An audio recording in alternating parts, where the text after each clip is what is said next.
want to show you how to properly delete or restore all your deleted files. It's very easy. Turn on your laptop or your PC. Search for the file you wish to delete. Get it deleted.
Search for your recycle bin. Click on it and you will see all your past deleted files.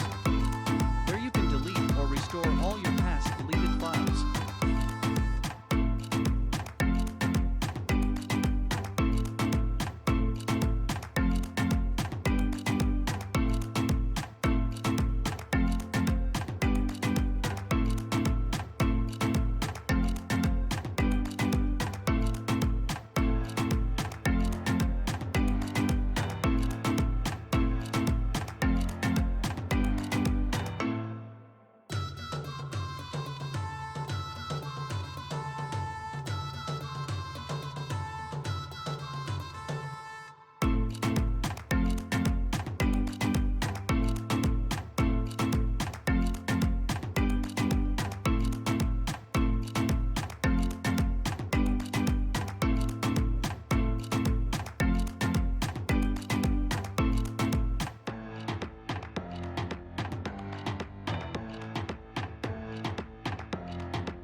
I hope it helpful. Thanks for watching. Stay tuned for our next video. May God bless us.